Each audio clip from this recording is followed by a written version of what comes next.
Same arm swing. You're giving them more coordination in their movement, basically. And you're trying to get them to strike that foot right under their hip. And that is huge. Getting that foot to strike the ground under their hip and not out here. Okay? Out here, hamstring pull. Here, acceleration. So, and that's pretty much the way that goes. All right.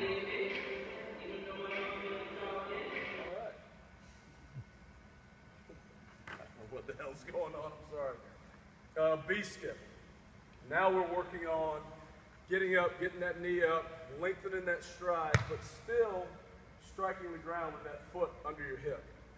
And that's such a big part of someone running fast, getting that foot to strike under their hip. So now as we do a B-skip, okay? Drive the knee up, aggressive into the ground is how I like them to be. Aggressive into the ground. And I don't want them to feel like they're here and they're kicking. It's not a kicking motion. It's up and bringing that foot down into the ground as you get into a B-skip. So make sure it's not that. Okay, aggressive into the ground, striking the ground with the ball of your big toe. No heel strikes. Again, that's putting on the brakes when you're hitting those heels. Now, C-skip. It's a coordinated movement. Okay, it's a very, very coordinated movement, very advanced movement. Some of my guys aren't able to do this. Some of my linemen, even some of my skilled guys, they are just not able to do this. But a C-skip, you're basically doing an A-skip and a B-skip with a skip where you're opening your hip. Okay, so if you go.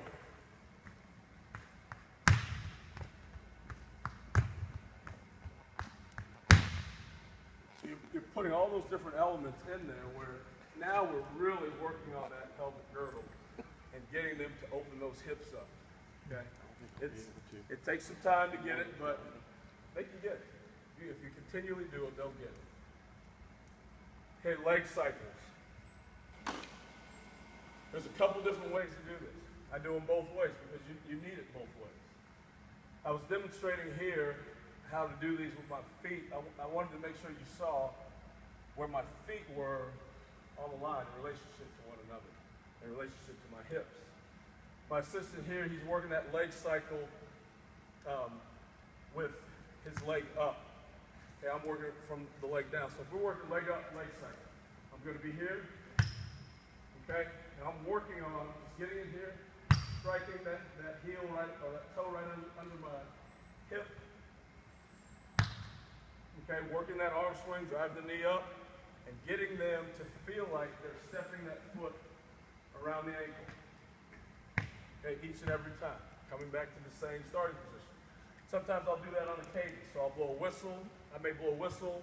They've got to do that and react to it on the whistle, or I can tell them a number. I may say 3. They've got to go 3 in a hurry, 2, whatever. We may have it. The next one is leg down. Now this one's a little bit tough, will be a little bit tougher for them. They're holding on to the wall, you want their feet side by side. With this one, you want them to feel like they're pulling that turf under their foot, okay? So it's same thing, but they're getting used to that foot coming through, up, and back down, and striking right next to their other foot. Make sure if they're doing this and they're on this line and they're here, well, that's not what we're looking for. We're looking each time for that foot to come right back next to the other foot, right under their hip.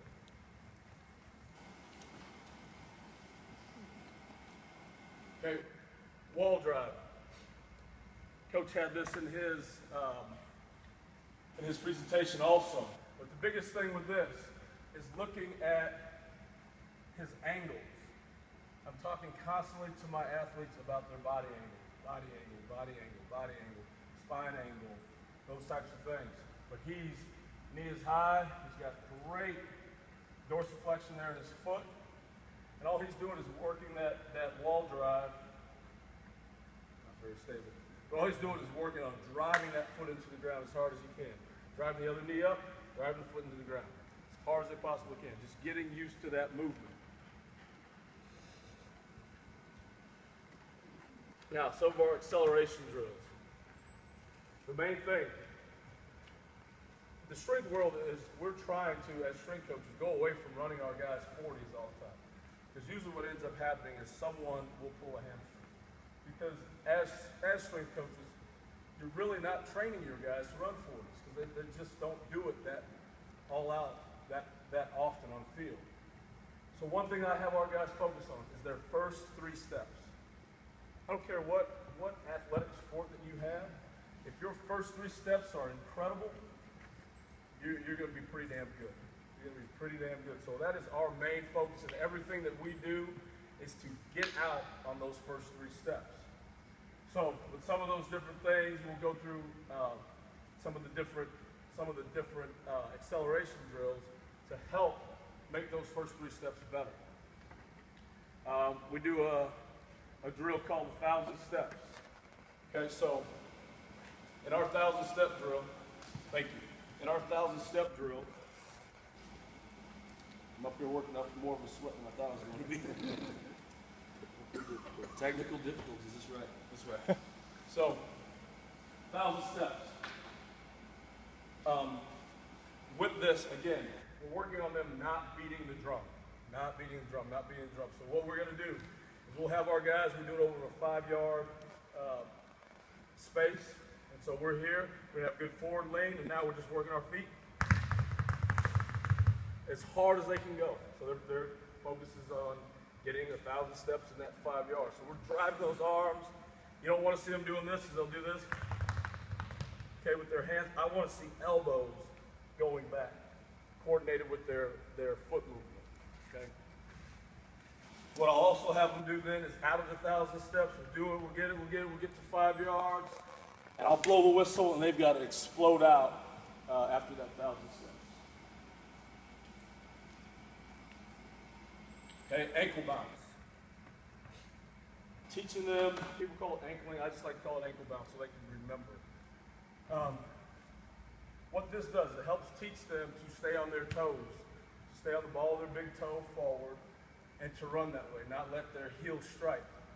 And to maintain the same arm swing. So as we're doing ankle bounce, all you're doing is you're still working on pulling that toe to your shin, and we're just simply bringing that toe up each side, staying on it, not letting that heel hit. Okay, very, very simple movement. After ankle bounce, then we get into a more extenuated movement. I call them prime time. Just Deion Sanders. Everybody should know Deion down here in Texas, right? But we call them prime times. We're working the same arm movement, the same thing with our feet. It's just a bigger stride.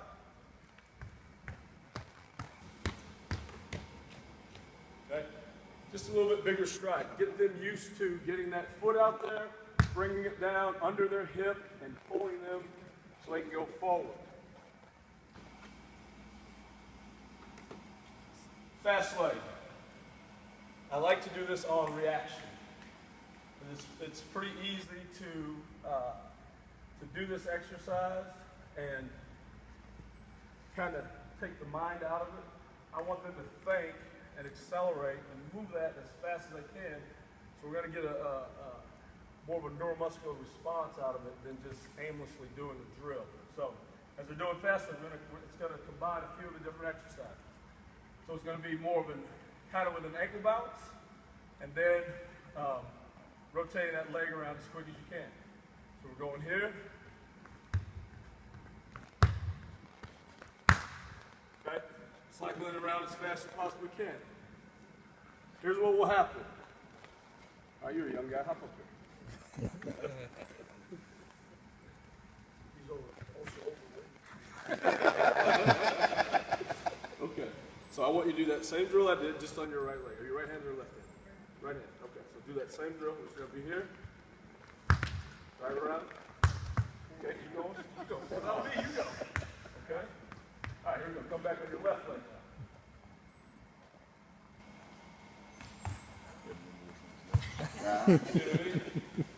Thank you. I appreciate it. I don't want to make you look silly, but everyone does that. Everyone does that. So. Think of it this way, if he didn't have that coordination on his left side, but he has it on his right side, how much faster can we get him if we get that coordination on both sides? And so we train both of these, they'll work, and they've got to work on driving that left leg up, and then they'll get it to where they can alternate. And then they get to be pretty equal. So now, how does that help you on the field or on the court or whatever? Well, when I'm planning and I have to go push and accelerate, now it doesn't matter.